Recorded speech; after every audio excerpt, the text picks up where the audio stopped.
शं वरुणः शन्नो भवत्वर्यमा शन्न इन्द्रो बृहस्पतिः शन्नो विष्णुरुक्रमः ॐ शान्ति शान्ति शान्तिः।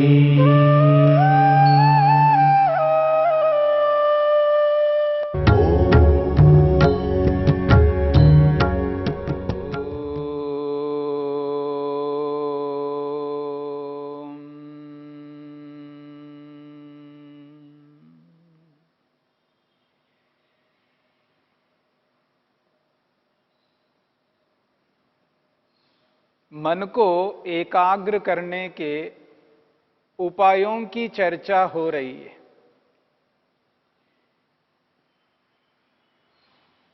समाधिपाद के 33वें सूत्र में मन को रोकने के 4 उपायों की चर्चा हमने की है। मैत्री, करुणा, मुदिता और उपेक्षा। इन तीनों के माध्यम से व्यवहार करके योगाभ्यासी अपने मन को अपने अधिकार में करने में सक्षम होता है।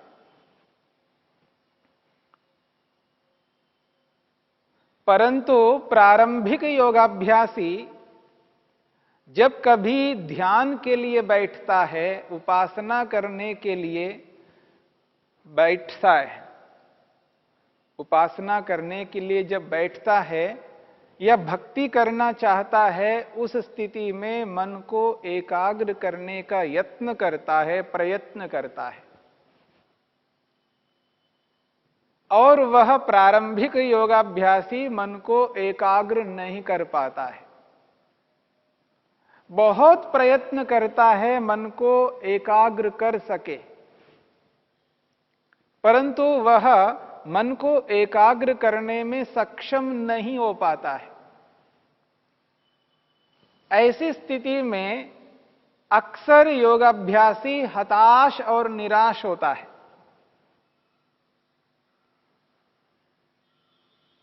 और जब व्यक्ति हताश और निराश होता है, उस स्थिति में उसका मन और अधिक अनियंत्रित हो जाता है। जब व्यक्ति हताश और निराश होता है, ऐसी स्थिति में उसका मन और अधिक अनियंत्रित होता है। और ऐसी स्थिति में मन को टिकाना, एकाग्र करना और अधिक कठिन हो जाएगा। परंतु जब व्यक्ति इस हताशा और निराशा से ऊपर उठ जाता है और मन को एकाग्र करने का प्रयत्न करता है, यदि मन एकाग्र नहीं हो पाता है, उसका मन उसके नियंत्रण में नहीं आ रहा है, ऐसी स्थिति में वह व्यक्ति हताश और निराश न होकर के और अधिक उपायों को अपनाने की चेष्टा करता है। जब व्यक्ति अधिक से अधिक उपायों को अपनाने की चेष्टा करता है, वह व्यक्ति एक दिन ऐसा आता है तब वह सफल होकर के दिखाता है। सफलता का जो मंत्र है वो यह है अभ्यास। जब व्यक्ति जब तक सफल नहीं होता है, तब तक व्यक्ति खाली नहीं रह सकता, वो निरंतर अभ्यास करता जाता है। अभ्यास ही व्यक्ति को वहां तक पहुंचा देता है जहां वह पहुंचना चाहता है। इसलिए इस बात को ध्यान से अपने मन में अंकित कर लेना चाहिए कि जिस उपाय को अपना करके हम एकाग्र नहीं हो पा रहे हैं, तो उससे भिन्न कोई ना कोई ऐसा उपाय होगा जिसको अपना करके हम अपने मन को एकाग्र कर सकते हैं। तो मन को एकाग्र करने के बहुत सारे उपाय महर्षि पतंजलि ने हमारे सामने रखे हैं और उन उपायों की व्याख्या उत्तम रीति से करके महर्षि वेदव्यास ने स्पष्ट कर दिया है योगाभ्यासी के लिए कि इस प्रक्रिया से, इस माध्यम से मन को एकाग्र करने से शीघ्र मन एकाग्र होता है। जब व्यक्ति उपायों को अपनाता है, उन उपायों को अपना करके जब व्यक्ति मन को एकाग्र नहीं कर पाता है, तब व्यक्ति के मन में क्षोभ उत्पन्न होता है, दुख होता है। देखो, मैंने मेहनत किया है, पुरुषार्थ किया है, फिर भी मेरा मन एकाग्र नहीं हो रहा है। और जितनी जानकारी उस योगाभ्यासी के पास है, उस जानकारी के अनुरूप ही व्यक्ति मेहनत पुरुषार्थ कर पाता है, उससे अधिक नहीं कर पाता। और जिस उपाय को अपना करके व्यक्ति मन को एकाग्र करना चाह रहा है, उस उपाय से मन एकाग्र नहीं हो पा रहा है। और मन के एकाग्र ना होने के पीछे जो महत्वपूर्ण कारण है, वो है संस्कार। जब से सृष्टि बनी तब से लेकर आज तक हमने न जाने कितने बार जन्म लिए होंगे, अनगिनत जन्म लिए हैं, जिनकी संख्या हम नहीं बता सकते, गिन नहीं सकते। पता नहीं कितने बार हमने जन्म लिया होगा। वो 1 करोड़ बार हो सकता है, 10 करोड़ बार हो सकता है, पता नहीं कितने बार किया होगा। और जब जब हमने जन्म लिया तब तब न जाने कितने संस्कार बनाए होंगे। वो सारे के सारे संस्कार मन में हैं, अंकित हैं। और न जाने जितने बार हमने जन्म लिया, जितने संस्कार बनाए हैं, उन संस्कारों के पीछे अविद्या कारण है। एक संस्कार के पीछे अविद्या, दूसरे संस्कार के पीछे अविद्या। अविद्या भी अलग अलग प्रकार की है। जितने संस्कार हमने बनाए हैं, उन संस्कारों से संबंधित उस प्रकार की अविद्या भी हमारे मन में विद्यमान है। जितने जन्म उतनी अविद्या, जितने बार जन्म लिए हैं उतनी बार जन्मों की जो अविद्या है वो भी उसी रूप में व्यापक है, असंख्य है, जिसको हम गणना नहीं कर सकते। और इतनी अविद्या हमारे जीवन के साथ जुड़ी हुई है, इतने संस्कार जुड़े हुए हैं। उन संस्कारों से प्रेरित होकर के, उस अविद्या से प्रेरित होकर के न जाने कितने ऐसे कर्म किए होंगे जिनकी कोई गणना नहीं है। ऐसी स्थिति में हमारा मन आसानी से, सरलता से एकाग्र होने वाला नहीं है। इसलिए अपने मन को एकाग्र करने के लिए अधिक से अधिक जानकारी एकत्रित करनी है, अधिक से अधिक विद्या को ग्रहण करना है, अधिक से अधिक जानकारी प्राप्त करनी है, जिससे उत्तम उत्तम जानकारी को अपना करके व्यक्ति उत्तम उत्तम उपायों को अपना सकता है। और जीवन में जिस जिस प्रकार की समस्या व्यक्ति के सामने आती है, जिस प्रकार की मुसीबत सामने आती है, जिस प्रकार की घटना घटती है, उस घटना को, उस समस्या को, उस मुसीबत को दूर करने के लिए व्यक्ति के पास विद्या का होना अत्यंत आवश्यक है। जानकारी होनी चाहिए और उन मुसीबतों को, उन समस्याओं को दूर करने के लिए उपाय भी हैं और उन उपायों को अपनाना पड़ेगा। उन उपायों के लिए हमें शास्त्रों का अध्ययन करना पड़ेगा, स्वाध्याय करना होगा। इस प्रकार कर करके व्यक्ति जब अलग अलग उपायों को अपना लेता है, उस उपाय के माध्यम से मन को एकाग्र करने में समर्थ हो पाता है। और जैसे जैसे जानकारी उत्कृष्ट होती रहती है और वैसे वैसे मन को रोकने की जो स्थिति है, जो पुरुषार्थ है, वो भी उत्तम बनता जाएगा और तब अपेक्षा से हम अपने मन को अधिक एकाग्र करने में सक्षम हो पाएंगे। इसलिए इस बात को समझ करके चलना है। अलग अलग उपाय होते हैं, उन्हीं उपायों की ओर महर्षि पतंजलि संकेत कर रहे हैं।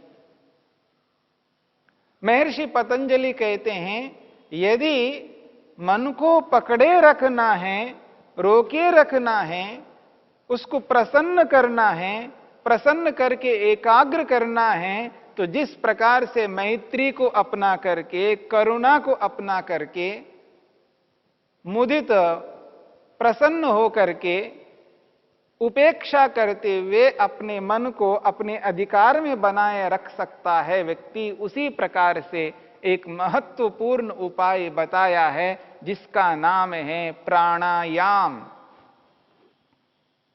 प्राणायाम एक ऐसा उपाय है जिसको अपना करके योगाभ्यासी अपने मन को अपने नियंत्रण में रख सकता है। प्राणायाम के माध्यम से मन को अपने नियंत्रण में करके मन को एकाग्र करने में समर्थ हो सकता है। प्राणायाम के माध्यम से मनोनियंत्रण होता है और नियंत्रित मन को ईश्वर में एकाग्र करने में सरलता होती है। और प्राणायाम एक मूल्यवान क्रिया है, बहुमूल्यवान क्रिया है और उस प्राणायाम को अपना करके व्यक्ति बहुत ही आगे बढ़ सकता है। जहां ये प्राणायाम शारीरिक स्वास्थ्य के लिए, जहां ये प्राणायाम शारीरिक स्वास्थ्य के लिए लाभकारी है, वहां पर मानसिक स्वास्थ्य के लिए भी लाभकारी है।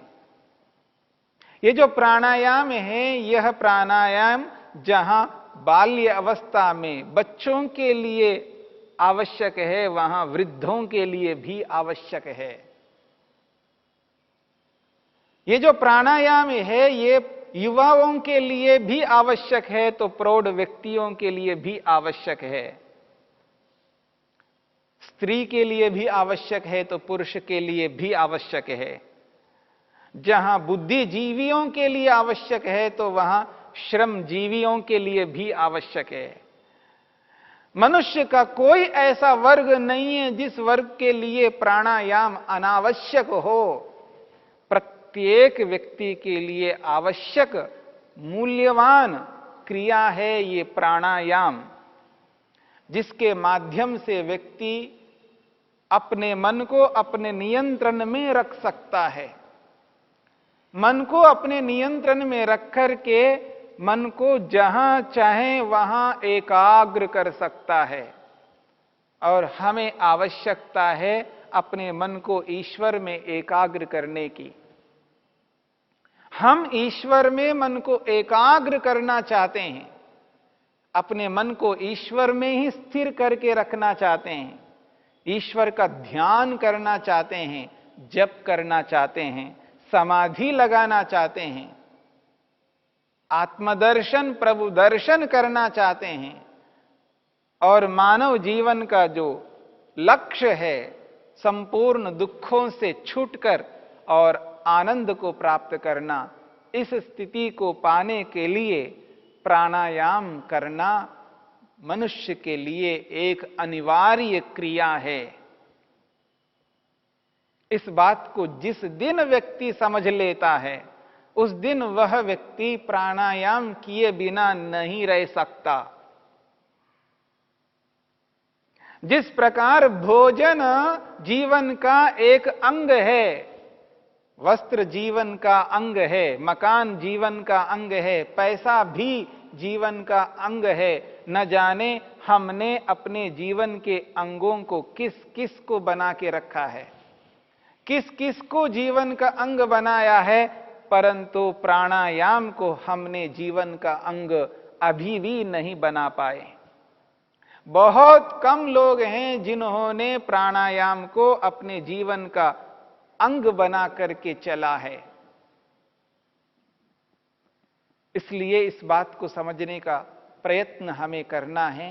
ये जो प्राणायाम है, ये प्राणायाम मन को रोकने के उपायों में एक महत्वपूर्ण उपाय है, जिसके माध्यम से हम प्राणायाम कर करके मन को अपने नियंत्रण में करते हुए ईश्वर में एकाग्र करने में सक्षम हो पाएंगे।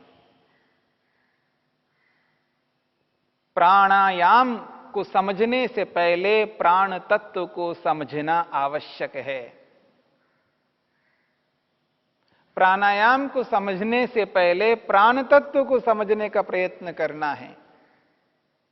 ये जो प्राण तत्व है, ये क्या है? और ये जो प्राण तत्व है, जो हमारे जीवन के लिए अमूल्य ऐसा तत्व है, साधन है, जिसके बिना हम लोग जीवित नहीं रह सकते। बिना प्राणों के हम इस शरीर में नहीं रह सकते। मनुष्य के लिए जो प्रिय है, जिसको व्यक्ति प्रिय मानता है, पता नहीं किस किस को प्रिय मानता है, परंतु प्रियों में भी प्रिय यदि कोई वस्तु है, वो है प्राण। मनुष्य प्राण को जितना प्रिय मानता है, उतना प्रिय और किसी भी वस्तु को नहीं मान सकता। ऐसे प्रिय प्राण को व्यक्ति ना समझ पाए, प्राण को ना जान पाए और ना जान करके इस प्राण के साथ में समुचित व्यवहार नहीं किया, तो वो जो प्राण है, उसके जीवन का आधार है, वो प्राण हमारे साथ नहीं रह पाएंगे। जैसे प्राण हमारे साथ रहने चाहिए, वैसे प्राण जब हमारे जीवन में नहीं रहेंगे तो हमारे जीवन की इतिश्री हो जाएगी। इसलिए इस प्राण तत्व को समझने की चेष्टा हम सबको करनी है। प्राणों को जान करके, समझ करके ही व्यक्ति प्राणायाम करने में सक्षम हो सकता है। इसलिए प्राण तत्व को समझना है।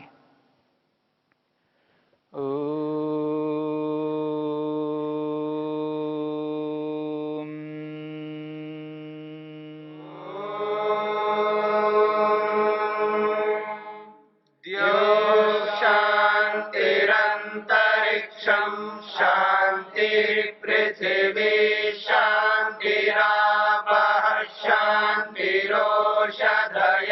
शांतिः वनस्पतयः शांतिर्विश्वे देवा शांतिर्ब्रह्म शांति सर्वं शांति शांतिरेव शांति शांति